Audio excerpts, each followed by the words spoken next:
For most of its inception up until the early 2000s. And that's when my brother-in-law and I bought the businesses back in 2002, I believe it was.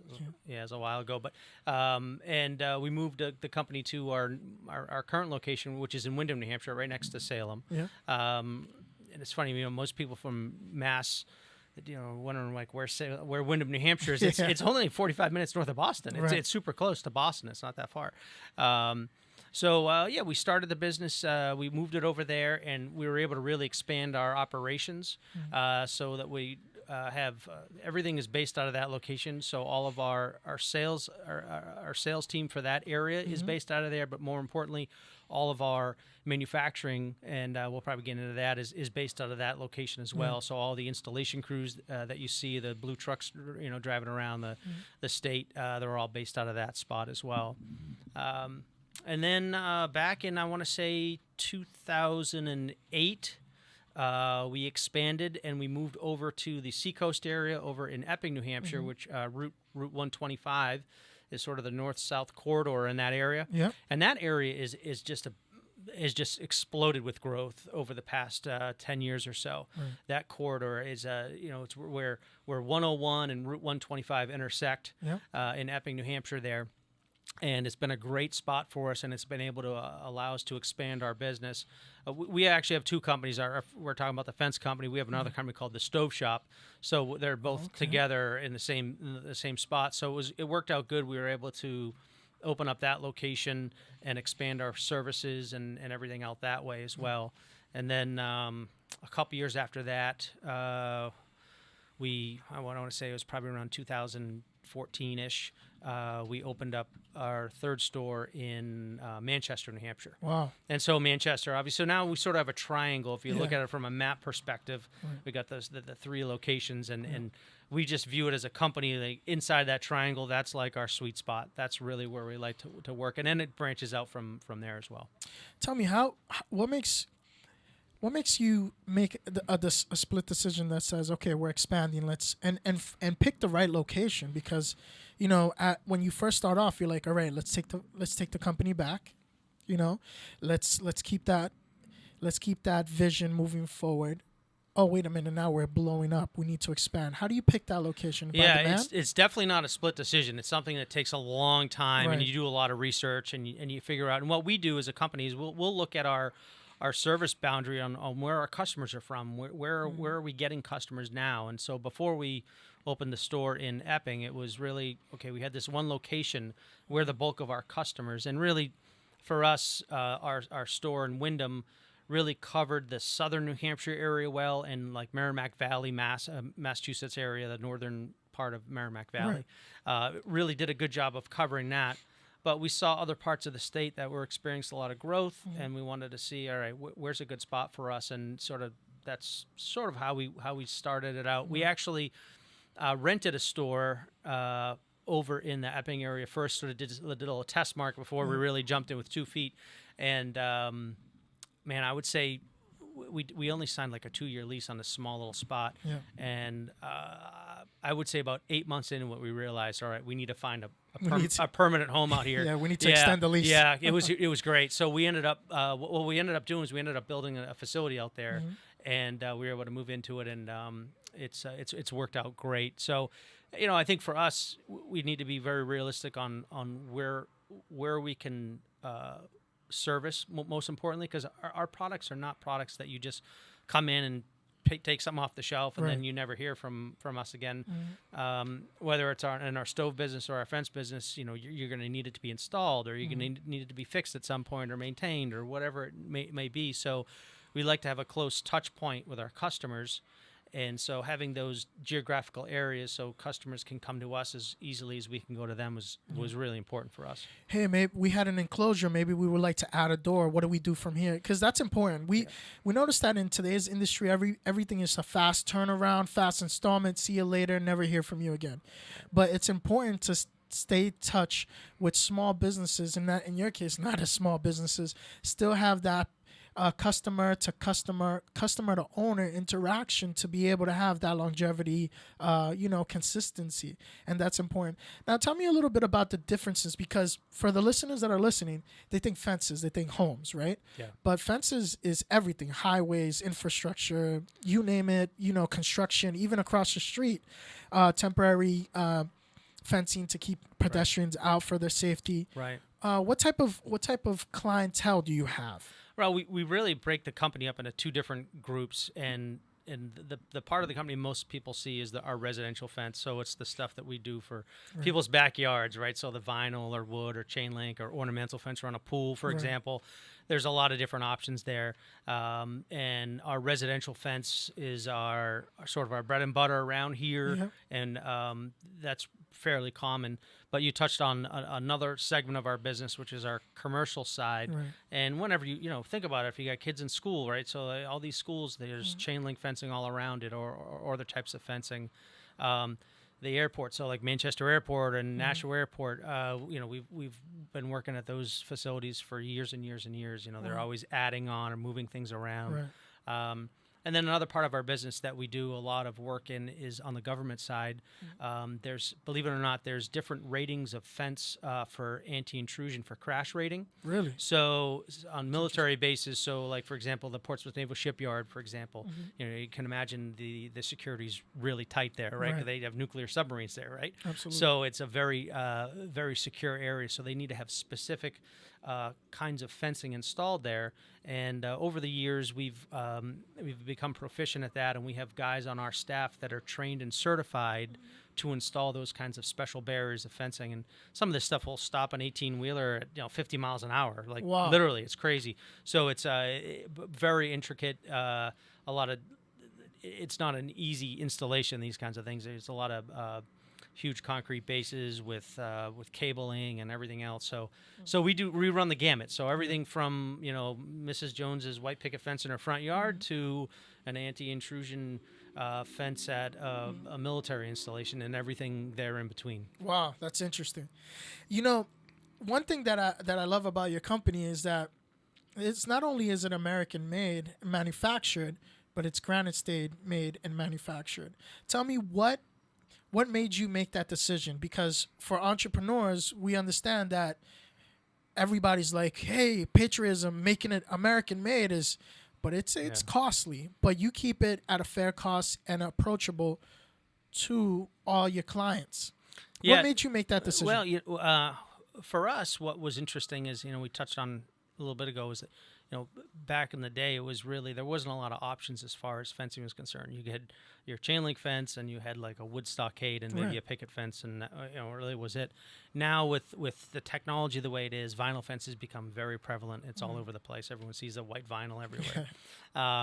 And there's a black ornamental fencing, aluminum or steel. So there's a lot of different options now. And we noticed early on that there were different different distributors that would come in and out of the industry, and they'd sell a product at a really good, attractive price, and we'd bring it in, and it would be great, and the customer would get a good price. But then what we noticed was we had a hard time with some of these guys where they would change the product a year or two later. So if someone had a tree fall down or they wanted to add more fencing, I couldn't get that exact fence anymore because the distributor didn't carry it. Yeah. So here we go, change the whole fence. Yeah, right. That's not, for the consumer, that's a horrible thing. So we started to look at it and said, all right, we need to find a way to take these distributors out of the equation and really go direct and manufacture this fencing ourselves. So when we moved to Wyndham, we opened up a big manufacturing plant behind our building in Wyndham, and at that spot there, we literally buy in raw. So on the vinyl fence, we bring in raw vinyl that had. Wow. Right. So now what's great is, so we buy direct from a manufacturer, right, and we've eliminated the distributor, right? So, we're talking about, business 101. If you can eliminate a step along the road here, there's a cost savings for that. And so but more importantly, it also offers us the flexibility now to custom make anything we want. Yeah. Right. So If it's not in the catalog, you can make it. yeah, we can. We a lot of the times when we go out and we do estimates, if someone has a really cool idea, something, we can do a lot of that stuff, right? Because we actually have the machines there that do all that. Right. But more importantly, it provides our customers the comfort that 5 years from now, 10 years from now, something happens, a big storm comes and their fence gets taken out, or a car hits it, or whatever. They can call us up. Yep, we can make that panel, no problem. We have it right here. Boom, and Nice. and it's done. You don't have to worry about it. So, for us, that was really one of the main driving factors. And then what we realized is we started. We're really one of the only companies around here that manufactures all this fence in house. We realized that the bottleneck for us was not manufacturing it, but installing it. So we can make a lot more than we can install. So we started selling to other fence companies. And we have about 60 or 70 fence companies in Massachusetts and New Hampshire and a little bit of Maine that come and buy their material from us. And we're more than happy to do it. It works out great for us and for them. They can use us as a good source for their inventory, and it works out great for us because we have all the capacity to do all this stuff. Right. Yeah, it's genius. So having these different sectors of the business, how was it during 2020? When everything was remote, but everybody was gatherings outside. So you must have been busy. Yeah, it was an interesting time for everyone, and for us, it was. We were very fortunate because if you think about it, when we go and do an estimate, we're outside, right? When we go install the fence, we're outside, right? Yep. So we're socially distancing, so it wasn't an issue. I mean, when everything was at the height of it and everything was closing down, I remember reaching out to the governor's office and finding out, are we considered an essential business? And they said, yeah, absolutely, keep going, keep doing what you're doing. So internally, our stores for a couple of weeks actually shut down to the public, but we had kept the phones on. We had people in there answering the calls, and we were still going out doing estimates, and we were still going out and installing. So we actually never really stopped at all because of the nature of our business. Right. It allowed us to continue to do that. It was difficult, in the sense that we were doing things differently than we had, but I mean, certainly not like what some of these poor restaurants and everyone else had to go through, the hoops that they had to jump through. We were real fortunate in that respect. How was it for the employment aspect? I mean, you guys are ramping back up, and employment. How many people did you have the capacity to employ in the manufacturing sector, in the sales, and what's the opportunity there on Fences Unlimited? That's a great question. So at the height of our employment, when in the summer months, we're about 80 to 85. We have a very seasoned staff. Okay. We're real lucky. We have people that have had tremendous tenure with our company. We have multitude of people that have been there over 20 years. Wow. I mean, I couldn't even. It would be more than two hands. I would need to count these kinds of people that have been there a long time. And we have not just we have people that are. We have one father, his daughter, his son works for us. Yeah. We have another two brothers that have been there together that have been there for 20-something years. We have a mother, daughter.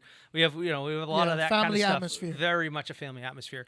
But having said that, we're always looking to add on to our business, and the biggest part is our manufacturing and installation side of things.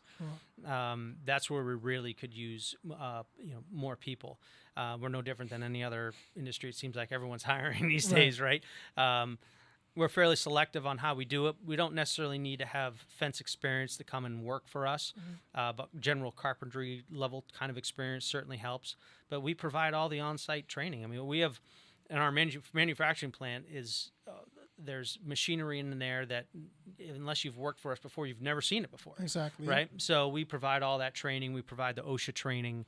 Everything's on site, and it's it's a great opportunity because it's sort of a niche industry that is always in demand. I mean, if you look on your way home tonight, you drive by, you'll see there's fence everywhere, and it's just sort of it's sort of blind to your eye if you're not in the industry. Right. But if you think about it, you go, wow, yeah, you're right. I mean, it's everywhere. It's pervasive. It's all over the place. So there's a huge demand for it, and it has from a company perspective, we provide a lot of opportunity to our folks internally to grow within the company. So it's a great opportunity, but I'll tell you that we definitely could use more people on the manufacturing and installation side of things. I have a business pitch for you. Yeah. Okay. I have a neighbor, right? Yep. Where our yards are back to back. We have 2 dogs. He has a dog. It's sad because we have to walk him around to have them go play in the backyard. Why not a doggy seesaw, where you put it on top of the chain link fence, right? where you think about it now. Think about it. Where you put it on top of the chain link fence, and then they can go up, and then when they're on the other side, and then instead of calling them or having them come over, because I've never, or maybe like a doggy Oscar, chain do you link have fence. kids? You don't have kids. Okay, one is on the way. So that's why if you had kids, you realize that's probably not a good idea, because you're right. as soon as you have kids, that's going to be out of the equation. Yeah, you're going to be having someone catapulted across. That's what's going to end up happening there. Actually, I could see the neighbor's kid because he has a little boy, and then Especially if you have a boy. My kid, yeah. Hey, let's go on the dog seesaw, and then just stand right here. yeah.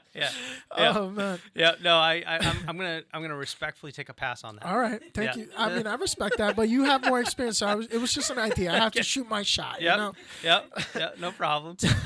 Tell me a little bit about the opportunity with, like, employing, because in our community, is it entry level? I've done carpentry. Yep. I've done framing. I've done drywall, but I've never done fencing before. Yeah. There's tremendous opportunity in it, and I would say it's definitely not just entry level. Depending on your skill set and your experience, this is a career. Our fence foremen, they are year-round employer in what they do. It is not a job; it's a career, and it's something that we're very fortunate. Right now we probably run 10 or 12 crews, and I would say of the 12, 10 of the 12, let's say, have been there in excess of 10 years. Wow. Yeah, I would say. Yeah, so we have very little turnover. Yeah. And these guys, they get a lot of great benefits coming to us, and Yeah. obviously full benefits package, retirement. Yeah, And that's this is huge. this is not just like a job that you just apply Punch for. in, punch out. Yeah, absolutely not. Yeah, and again, I think what's different is we're a small family business. We're not some big company that you're just filling out a form and sending it to an HR. And we're a small family business, and we really take care of everyone. Well, I hear that, because a small family business with corporation benefits, that's huge. Yeah. You don't hear that a lot. Yep. And we need that. That's a big differentiator for us, because we want quality people, and quality people want to have figure out a 401k. They want Absolutely. They want health care benefits. They want all these things. So we offer all of that. That's amazing. Tell me some of the challenges on owning a business. Let's get into the entrepreneur side. Tell me some of the challenges of owning a business, just to let the viewers get a little insight of who Alan is, and to run a business, to be able to sustain it in today's era. Well, I think it really depends on the size of the company, and it's funny you asked this question, because I was just having a conversation with a buddy of mine that's an electrical contractor, and he has 6 employees right now, and I think it's harder to do it at that level than it is at the level that we do it, because he's really doing everything on his own. Yeah.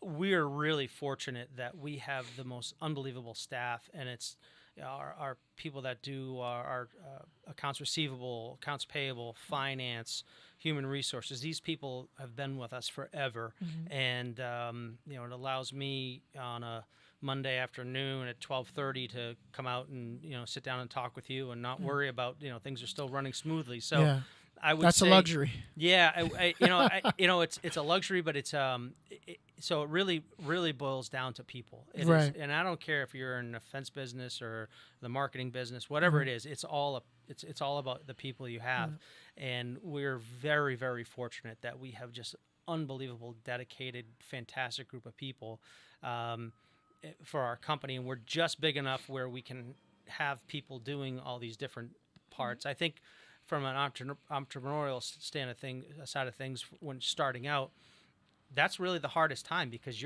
everything's on your own shoulders and you're really starting everything on your own and you're trying to manage the whole thing. Wearing multiple hats. Yeah. So you really have to, I think it's a different ball game in a way in that respect. Right. Yeah. How do you fit in rounding what is the right team member mean to you? Yeah. I think the team is the biggest thing, right? I mean, it's while we might bring you on to do this specific task, well, we're the most diverse people, the ones that are most successful, the ones that say, all right, well, this is my job, but I see this happening over here. This could be a better way of going about it. So thinking outside the box and being a team player is huge, and not just have blinders on and say, okay, this is the only thing I do. This is my only job. Right. We've been very fortunate over the years to have such great people where they might come on and start at one position and now they're exceeding in another. Oh God, yeah, they're way ahead somewhere else and doing something else, and it's because they're a great team player and they sort of see the whole vision of what's going on. Absolutely. I think what's helpful for us is as a company, we love to be challenged and questioned. Like, hey, why are we doing it this way? Why don't we think about trying this or that? I'm always open to suggestions and ideas. And that's that approachability as an owner is important because that's when that your team feels comfortable enough to approach you and say, you know what, hey boss, there's another opportunity here. Maybe we should go about it this way. Because there's a lot of things that your team might see because you're not always out on the field. Correct. You're juggling a lot of things, and having your team members come up to you openly and say, hey, we've been doing this, and it's kind of not hitting the right way, and it's not meeting the target audience or hitting that goal specifically. Why don't we try it this way? Right. But it says a lot about an owner when you take the initiative and say, yes, I trust you. Go for it. Right. Let's see how it goes. A great example of that is we have some specific manufacturing processes in place where we've done some things a certain way forever and ever and ever, and we if it's not broke, don't fix it type of mentality. And we had hired a new guy. It was 2 years ago. He was one of our employees had someone that a good long-term friend of theirs got laid off from their job and was looking for a position. We brought him in, and this guy just had a really good knack and a sort of an engineering kind of mind. And he was looking at one of the machines that we have in house, and he goes, geez, if we do it this way, it'd be a lot more efficient, and it would just ergonomically work better. We said, let's try it, and so it was a specific way that we do these nailing tables, and we had 6 of them, and we tried it on one, and 2 weeks later, all 6 of them were converted over. So it's I think it's great to have that. And when you have people that are doing stuff day in and day out, they come up with the greatest solutions, and that's what it boils down to. Is it's a team environment. It really is, and then it's like anything else, right? I mean, I think some of these, you look at any of these great football or basketball teams, the coaches that take direction sometimes, and from some of the players is, hey, what do you think about doing this? Hey, I view it no differently, really. Constructive criticism. Yeah. Just whether it's good or indifferent. Yeah, absolutely. That's part of growth. I hear that, and I see that in you as an entrepreneur. That's why you've been blessed to be able to expand, and you're expanding right now. The opportunity, ladies and gentlemen, for anybody that's tuning in right now, you're listening to Mr. DuPont from Alan DuPont from Fences Unlimited, located right here on Windham, New Hampshire. Who gets it? So I was driving by, coming back from Salem. I passed by Windham. Yep. And I saw a blue Fences Unlimited. Who gets to drive the company car? Yeah. There's a bunch of them. Yeah. Right. Yeah. Yep. Yeah, those blue trucks, I see them all over the place. And so we got depending on who it is, it could be a residential, commercial, or there's a bunch of different people that run them. And we, unfortunately, with gas prices right now, I'm hoping we're not driving too much. But, one person at a time. So guys, there's a tremendous opportunity. He's extending out. He came over here to First Gen Multimedia to reach out to the BIPOC community, especially our community members and leaders out there that are looking for employment, that are bilingual, that have tremendous skill sets. And you hear it first, from an entrepreneur entrepreneur that has an open door policy and is waiting to implement a lot of great skills that you have to offer. So apply now at fencesunlimited.com, www.fencesunlimited.com. I appreciate you reaching out to us. I know that we were connecting through our marketing and media partners. Shout out to Karen for giving us the opportunity, because sometimes we don't know what's out there, and this is how we're bridging the gap. But for you to reach out, give us the opportunity to give our community opportunity, we thank you for that. Yeah, I think that's a great point. Is I think there's a lot of times when, if you're able to connect the dots, people might not realize there's certain opportunities out there, and if they're not aware of them, and as a small business owner, it's difficult to reach people. I've always said, the ones that we've had the most success are ones that actually already have a job, and they're looking to expand and do better. So in this environment, it's a very difficult environment, and there's multiple ways to reaching out to people. And I think your platform that you have is fantastic. Thank you. And I think it will hopefully make people aware that small companies like ours have tremendous opportunity for people. And what's nice is we're local, right? Right. Especially we're sort of joking about the fuel prices, but it's nice to have working at a local place. Absolutely. I mean, we're sitting in Nashua right now. It took me like 12 minutes to get here from the office. So we're a local business, and we're a company that really values good employees and company and customers and employees that are looking to grow themselves inside of our company. Yeah, my aunt reached out to me this week, and I told you a little bit about this. She was like, "What's this Fences Unlimited that you're advertising now?" And I'm like, "Well, we're gonna interview him, so it's great." Is she gonna call in? Yeah, no? I don't know. she might. I don't know. But it's great. It's great that that you manufacture it in house, that you custom made, because honestly, to wait for an estimate from somebody that waits for the parts to come out, to have a team of a professional come out and say, yes, well, I want to, the tradition is 6.5 feet of these vinyl fences but I want it maybe a little higher, because maybe I have a nosy neighbor that I want I want a little bit of privacy, right. And the cost tremendous, because 6.5 feet, and then you have to add these pine trees to be able to add that privacy. But you can add and custom any height specifically. Right. That's amazing. That's awesome. Yeah. I have that flexibility is great for us. Yeah. And I think one of the things that we pride ourselves on from a company perspective is right from the beginning, when you give us a call, we'll set up an appointment. It's a free estimate. We'll come out to the house. One of our estimators will come out there and figure out exactly what you're looking for, provide you some guidance, and give you an honest opinion on what you think might work the best. Yeah. So you might go to someone's house and they want to put their dog teeter-tot up, and we'll say maybe that's not a good idea, right? But maybe you want to do this instead. Don't take my advice. I'm not a professional. You heard it here first. Yeah, absolutely. But so I think that's that's definitely one of our strengths, and I think we try to. During COVID especially, I think it was difficult. A lot of other companies just weren't even answering the phone. Right. So we were getting a lot of calls from folks that we necessarily hadn't even installed their fence, but they were calling us to come out and add on or whatever else. So we're happy to do that. It's a very seasonal business. Yeah. So people don't think about it until the weather breaks. So now, like this week, it's going to be 70 on Friday. Yeah. I don't know if you saw that. It's gonna be fantastic. The weather's gonna be. Are you guys starting to install now? We are. We already have pretty much almost all of our crews. As of next Monday, we'll have all of our crews back installing. And the reason why it's a seasonal, but not so seasonal, I think you should get ahead of it. And for anybody that's listening, don't wait until the grass is nice and green to install that fence. Get ahead of it now, because once the ground is thawed out, that's when the guys start digging these holes and start install.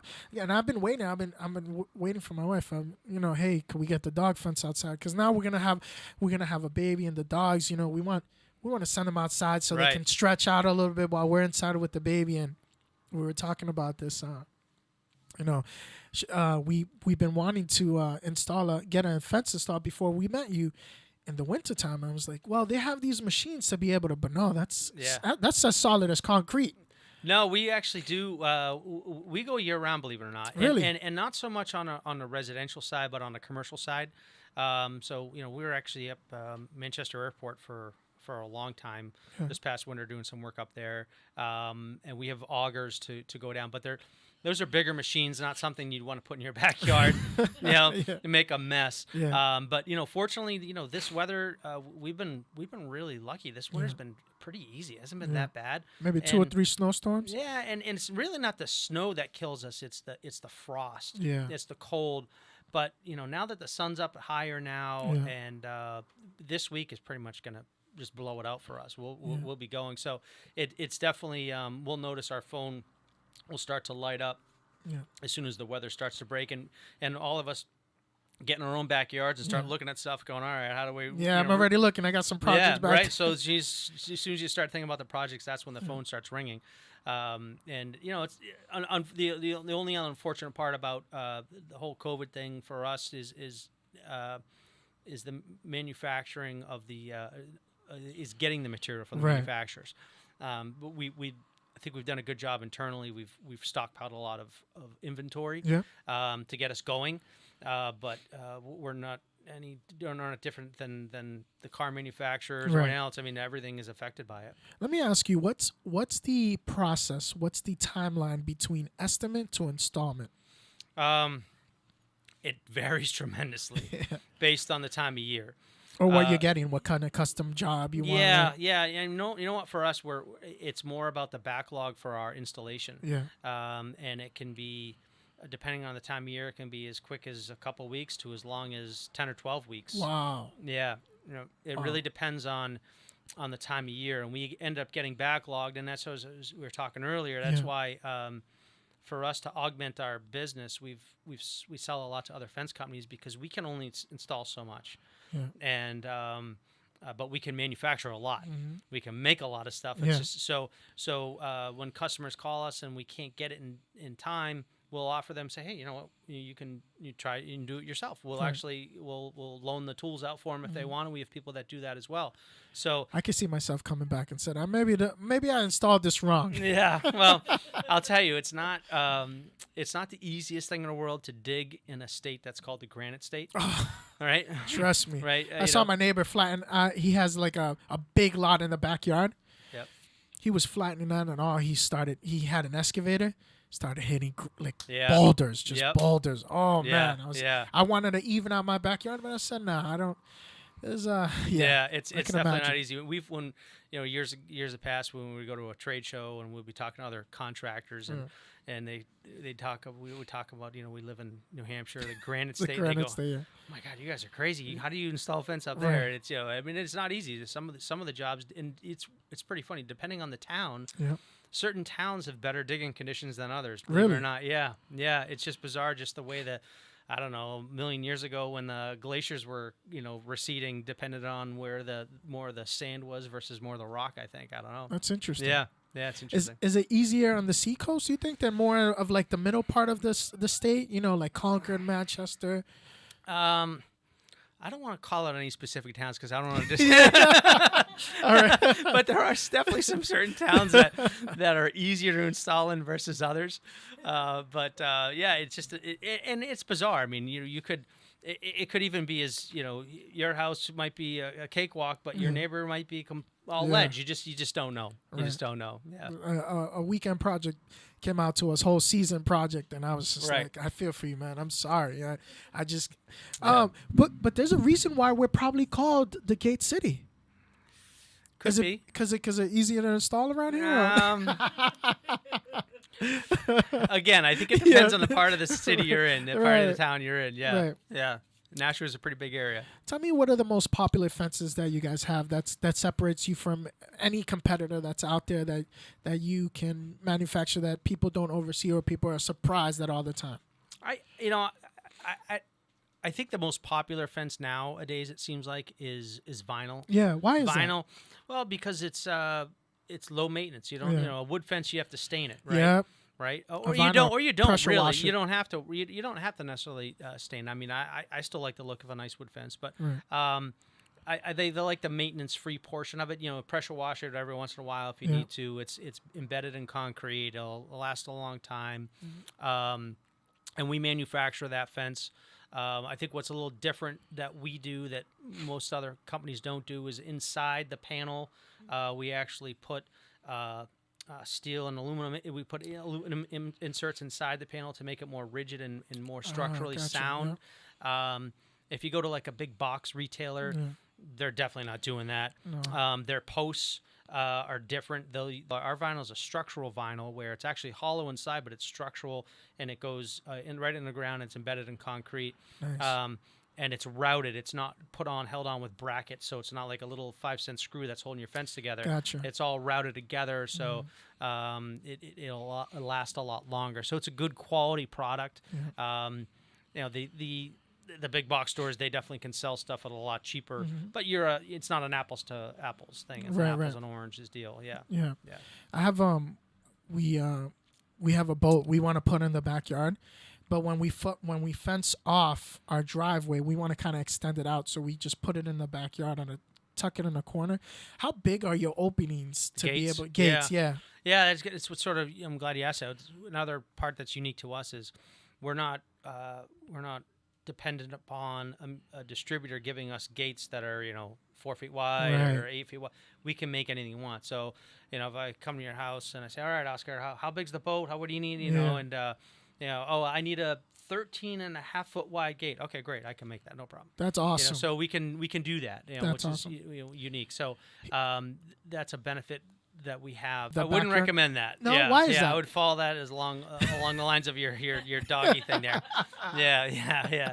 Now, what you do is you just make one of the leaves stationary, and then you can open and close one leaf at a time. That's a better way of going about it. The less moving parts, the better.